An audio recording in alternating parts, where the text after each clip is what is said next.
MLC కవిత మరోసారి సంచలన వ్యాఖ్యలు చేశారు. బీఆర్ఎస్ లోకి తిరిగి వెళ్లే పరిస్థితి లేదంటున్నారు కవిత. దిల్ టుట్ గయా ఘర్ వాపసి ఉండదు అంటున్నారు కవిత. 2029 రాష్ట్రంలో ఎన్నికలు ఖాయం అంటున్నారు. వచ్చే ఎన్నికల్లో పోటీ చేస్తానంటున్నారు కవిత. నాకు వద్దంటే ఎమ్మెల్సీ పదవి ఇచ్చారు అని చెప్పి కవిత అంటున్నారు. ఎంపీ ఎన్నికల్లో కుట్ర చేసి ఓడించారని చెప్పి అంటున్నారు కవిత. బీఆర్ఎస్ లో ఎన్నో అవమానాలు ఎదుర్కొన్నా నాకు అన్యాయం జరిగితే పార్టీ నుంచి మద్దతు లేదన్నారు కవిత. సో కవిత మాట్లాడిన మాటలు ఇప్పుడు హాట్ టాపిక్ గా మారుతున్నాయి. కవిత ఎమ్మెల్సీ కవిత మాట్లాడిన మాటల్లో బీఆర్ఎస్ పార్టీలోకి ఎవరు ఇన్వైట్ చేసిన గతంలో చాలా మంది అటు కాంగ్రెస్ పార్టీ నుంచి మహేష్ కుమార్ గౌడ్ కానివ్వండి, ఆ తర్వాత చాలా మంది కూడా ఆర్టీవీతో మాట్లాడుతున్న క్రమంలో and out of the topic అంటే ఆర్టీవీ తర్వాత కూడా చాలా మంది చాలా మీడియా సమావేశాల్లో కూడా డైరెక్ట్గా కవిత ఏముందండి అది అయిపోతుంది, ఈజీగానే తండ్రి పిలుస్తాడు కూతురు వెళ్ళిపోతుంది అని చెప్పి చాలా సింపుల్గా కొట్టిపారేశారు. కానీ కవిత మాత్రం మళ్ళీ వెళ్ళే ప్రసక్తే లేదంటున్నారు.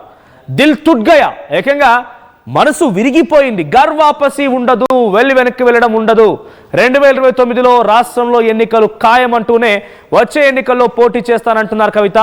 నాకు వద్దంటే ఎమ్మెల్సీ పదవి ఇచ్చారు అని చెప్తున్నారు. అంటే వద్దన్న వాళ్ళకి ఇస్తున్నారు కేసీఆర్, కానీ కావాలి ఉద్యమకారులకు మాత్రం పదవులు అనేది మళ్ళీ ఉద్యమం కావాలనే కవితను ఓడించారన్న మాట కూడా కవిత మాట్లాడుతున్నారు. ఇక బీఆర్ఎస్ లో ఎన్నో అవమానాలు ఎదుర్కొన్నా నాకు అన్యాయం జరిగితే పార్టీ నుంచి మద్దతు లేదని కూడా తను చెప్తున్నారు. సో కవిత మాట్లాడిన మాటలు సెన్సేషన్ గా ఉన్నాయి. మొన్న కేసీఆర్ ప్రెస్ మీట్ కి ఇప్పుడు కవిత వ్యాఖ్యలు ఒక రీకౌంటర్ గా చూస్తోంది. మొత్తంగా డైరెక్ట్ గా కాంగ్రెస్ పార్టీ కూడా ఇప్పుడు కవిత విషయంలోనే ఎందుకు కేసీఆర్ సమాధానం చెప్పలేదని కూడా పదే క్వశ్చన్ చేస్తున్నారు. ఒకసారి కవిత ఏం మాట్లాడారో చూద్దాం. వెంటనే కరోనాలో అసెంబ్లీ ఎన్నికల్లో ఖచ్చితంగా జాగృతి వైపు నుంచి మేము ఉంటాం. పేరాదే ఉంటుందా ఇంకోటి ఉంటుందా అవన్నీ సెకండరీ ఇష్యూస్. 2029లో అసెంబ్లీ ఎన్నికలు వస్తాయని నేను అనుకుంటున్నా. అప్పుడు మాత్రం మేము బరిలో ఉంటాం, అందులో అనుమానం లేదు. ప్రయారిటీ అది ఉంటుంది. కాకపోతే ఈ లోపల ప్లస్ ఎప్పుడైనా ఫ్యూచర్లో జాగృతికి ఉండే ప్రయారిటీ ఏంటంటే ఎలక్షన్ ఉన్నా లేకున్నా ప్రజల మధ్యలో ఉండాలి, ప్రజల సమస్యలు తెలుసుకోవాలి. నేను ఎంపీ అయిన తర్వాత కూడా మీరు నా ట్విట్టర్ ఫేస్బుక్ మొత్తం చూడొచ్చు, అన్ని డిజిటల్ రికార్డ్స్ ఉంటాయి కదా. ఇప్పుడైతే ఎంపీ అయిన తర్వాత కూడా మా నాన్నగారు అప్పుడు చీఫ్ మినిస్టర్గా ఉన్నప్పుడు కూడా కేసీఆర్ గారు నేను పర్టికులర్గా మన ఊరు మన ఎంపీ అనే ఒక కార్యక్రమం పెట్టుకొని ప్రతి ఊరు తిరిగిన మా ఎంపీ కాన్స్టిట్యున్సీలో ప్రతి ఒక్క ఊరు. అంటే నాకు అధికారం ఉంది కదా, నేనేం తిరిగే అవసరం, నేను ఆల్రెడీ ఎంపీ అయినా కదా అని అనుకోలేదు.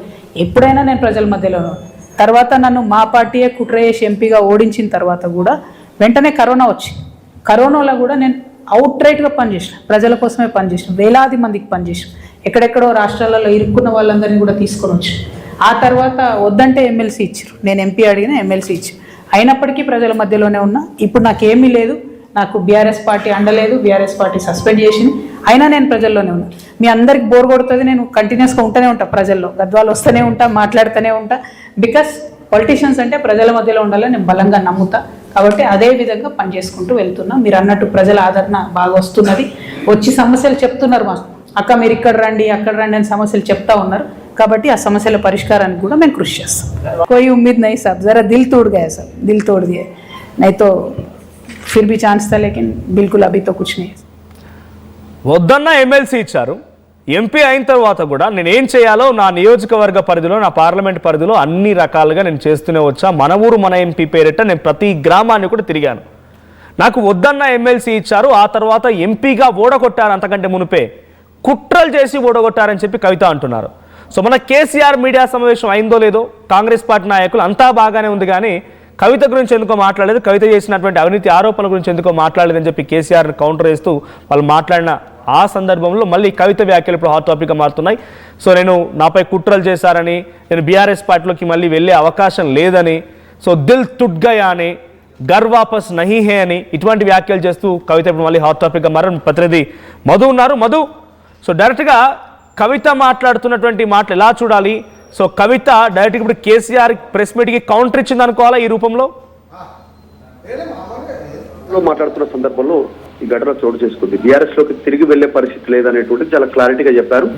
ఎప్పుడైతే కవిత సస్పెండ్ అయిన సమయంలో మాత్రం ఒక చర్చ జరిగింది. నేను మళ్ళీ ఒకవేళ చూద్దాం, వెయిట్ చేద్దాం ఏం జరుగుతుందో అనేటువంటి స్టేట్మెంట్ చేశారు. అంటే మళ్ళీ రివోక్ చేస్తారేమో, సస్పెండ్ కొన్ని రోజులైన తర్వాత అనుకున్నారు. కానీ కవిత మీద తీసుకున్నటువంటి సస్పెన్షన్ వెయిట్ అనేటువంటిది డైరెక్ట్ గా మళ్ళీ ఆమెను తిరిగి తీసుకోవడానికి వీలు లేదు. పార్టీ చాలా తీవ్ర ఆగ్రహంగా ఉంది. కేసీఆర్ ఆమె పైన చర్యలు తీసుకోవాలని స్టేట్మెంట్ చేశారు. తర్వాతనే ఆమెను బయటికి పంపాలనేటువంటి చర్చ జరిగిన ఆ విషయం తెలిసిన తర్వాత కవిత కాస్త స్ట్రెంత్ అయ్యారు. ఇక జనంలోకి వెళ్లే ప్రయత్నం చేస్తున్నారు. అందులో భాగంగానే ఈ స్టేట్మెంట్ చేశారు. వచ్చేటువంటి ఎన్నికల్లో పోటీ చేస్తామనేటువంటిది ఇప్పటికీ ఒక 3 times సూత్రప్రాయంగా చెప్పారు. నిన్న క్లారిటీ ఇచ్చారు. జాగృతే పోటీ చేస్తుంది అనేటువంటిది, అంటే పార్టీ రూపంలోనా ఇంకే రకంగా పోటీ చేస్తుంది అనేటువంటిది ఒక రానున్న రోజుల్లో చెప్తానని చెప్తా ఉన్నారు. ఖచ్చితంగా పోటీ చేయడం కామన్, కానీ దిల్ తుడ్గయా గర్ వాపసి ఉండదు అనేటువంటి స్టేట్మెంట్ చేశారు. మళ్ళీ బీఆర్ఎస్ లోకి వెళ్లేది లేదు, బీఆర్ఎస్ నన్ను కంట్రోల్ చేసేది, బీఆర్ఎస్ నన్ను మోసం చేసింది, ఎంపీగా ఓడించారు అంతా కలిసి. తర్వాత నా పనులు కూడా చేయించుకోలేకపోయాను, కేవలం అక్కడికే పరిమితి చేశారు, బలవంతంగా ఎమ్మెల్సీ ఇచ్చారు. ఇలా అంతా చాలా ఘాటైనటువంటి స్టేట్మెంట్ చేసుకుంటూ కవిత ముందుకు పోతా ఉంది. సో కవిత చేసిన స్టేట్మెంట్స్ ప్రస్తుతం పొలిటికల్ సర్కిల్ లో పెద్ద ఎత్తున చర్చనీయాంశం అవుతున్నాయి. కేవలం చర్చనీయాంశం కాదు, ప్రతిపక్షాలకు ముఖ్యంగా బీఆర్ఎస్ కు అపోజిషన్ ఎవరైతే ఉన్నారో కాంగ్రెస్, బీజేపీ దీన్ని రాజకీయంగా కూడా అస్త్రంగా వాడుకునేటువంటి అవకాశం కనిపిస్తుంది చాలా స్పష్టంగా. రైట్. అంటే మధు, ఇప్పుడు డైరెక్ట్ గా కవిత మళ్ళీ వెళ్ళను, అట్ ద సేమ్ టైం తను మాట్లాడిన దాంట్లో నాకు ఎమ్మెల్సీ వద్దన్నా కూడా ఇచ్చారు అని చెప్పని అంటోంది. సో ఎమ్మెల్సీగా వద్దు అని చెప్పిన కవితకి ఎమ్మెల్సీ పదవి ఇచ్చారంటే అటు తండ్రి ప్రేమ చూడాలా, లేదు బలవంతంగా నన్ను ఓడించారు అప్పుడే నేను వెళ్ళాలనుకున్నాను కానీ నన్ను ఆపారు, ఆపడానికి ఎమ్మెల్సీ ఇచ్చారని చెప్తుంది. తను ఇండైరెక్ట్గా ఏం చెప్పాలనుకుంటోంది? ఎంపీ ఓటమి చెందిన తర్వాత, ఆమె ఓడిపోయిన తర్వాత సమీక్ష చేశారు. కేసీఆర్ రెండోసారి అధికారంలోకి వచ్చిన తర్వాత చర్చ జరిగింది. ఆ చర్చ జరిగిన సందర్భంలోనే కేసీఆర్ కూడా ఇంటెలిజెన్స్ రిపోర్ట్ అందింది. నిజంగానే కవితను ఓడగొట్టారు అక్కడ ఉన్నటువంటి నాయకులంతా కలిసి అనేటువంటిది కవిత గతంలో మొన్న లాస్ట్ ఒకసారి జరిగినటువంటి సమావేశంలో, మీడియా సమావేశంలో చెప్పారు.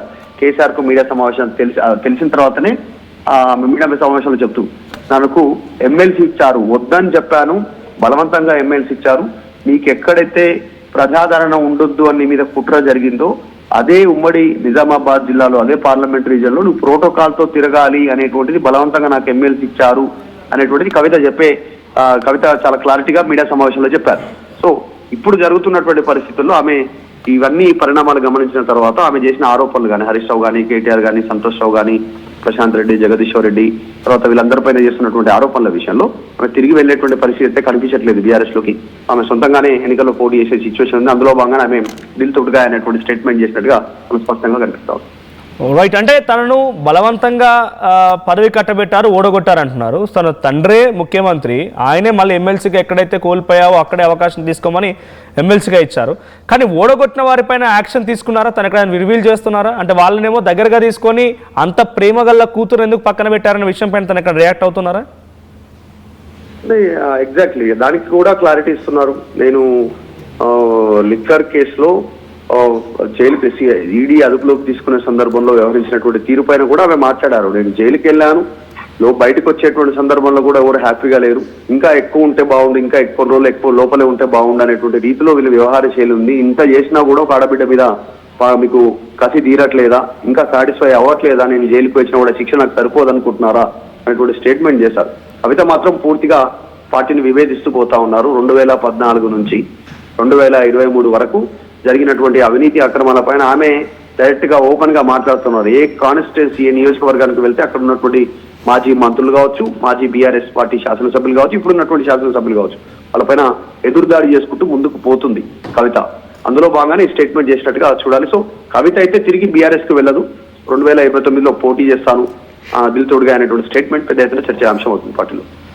Thank you Madhu. సో మొత్తంగా కవిత తనకు వద్దన్న బలవంతంగా బీఆర్ఎస్ పార్టీ ఎమ్మెల్సీ కట్టబెట్టిందని, ఎంపీగా కుట్రలు చేసి ఓడగొట్టారని, దిల్ టుట్ గయా గర్ వాపసి నహీ హై, ఇక మనసు విరిగిపోయింది, నేను మళ్ళీ వెళ్ళను, బీఆర్ఎస్ పార్టీలోకి వెళ్ళే ప్రసక్తే లేదని చెప్తూనే వచ్చే ఎన్నికల్లో జాగృతి ఏ పేరుతో పోటీ చేసినా పర్లేదు కానీ పోటీ చేస్తున్నామనేటువంటి మాటను మాత్రం చాలా గట్టిగా కవిత చెప్తున్నారు. సో డెఫినెట్గా తన పోటీ కాంగ్రెస్ బీజేపీల కంటే కూడా బీఆర్ఎస్ పార్టీ పైనే కొంత ప్రభావం చూపించే అవకాశం, బీఆర్ఎస్ పార్టీ పైన తను ఎక్కువగా ఫోకస్ చేసే అవకాశం కూడా కనబడుతుంది. ఒకసారి కవిత ఏం మాట్లాడారో చూద్దాం. So at the same time Kavitha నిజంగానే ప్రత్యక్షంగా తను కనుక ఏ పార్టీతో సంబంధం లేకుండా ఒంటరి కనుక పోటీ చేయాల్సి వస్తే ఆ ప్రభావం ఎవరిపై ఎక్కువ పడే అవకాశం ఉంది, బీఆర్ఎస్ పార్టీకి ఎటువంటి ఎఫెక్ట్ కాబోతోంది, మీ అభిప్రాయం ఏంటో కామెంట్ చేయండి. వచ్చే అసెంబ్లీ ఎన్నికల్లో ఖచ్చితంగా జాగృతి వైపు నుంచి మేము ఉంటాం. పేరు అదే ఉంటుందా, ఇంకోటి ఉంటుందా, అవన్నీ సెకండరీ ఇష్యూస్. 2029లో అసెంబ్లీ ఎన్నికలు వస్తాయని నేను అనుకుంటున్నా. అప్పుడు మాత్రం మేము బరిలో ఉంటాం, అందులో అనుమానం లేదు. ప్రయారిటీ అది ఉంటుంది. కాకపోతే ఈ లోపల ప్లస్ ఎప్పుడైనా ఫ్యూచర్లో జాగృతికి ఉండే ప్రయారిటీ ఏంటంటే ఎలక్షన్ ఉన్నా లేకున్నా ప్రజల మధ్యలో ఉండాలి, ప్రజల సమస్యలు తెలుసుకోవాలి. నేను ఎంపీ అయిన తర్వాత కూడా మీరు నా ట్విట్టర్, ఫేస్బుక్ మొత్తం చూడొచ్చు, అన్ని డిజిటల్ రికార్డ్స్ ఉంటాయి కదా. ఇప్పుడైతే ఎంపీ అయిన తర్వాత కూడా మా నాన్నగారు అప్పుడు చీఫ్ మినిస్టర్గా ఉన్నప్పుడు కూడా కేసీఆర్ గారు, నేను పర్టికులర్గా మన ఊరు మన ఎంపీ అనే ఒక కార్యక్రమం పెట్టుకొని ప్రతి ఊరు తిరిగిన మా ఎంపీ కాన్స్టిట్యున్సీలో ప్రతి ఒక్క ఊరు. అంటే నాకు అధికారం ఉంది కదా, నేనేం తిరిగే అవసరం, నేను ఆల్రెడీ ఎంపీ అయినా కదా అని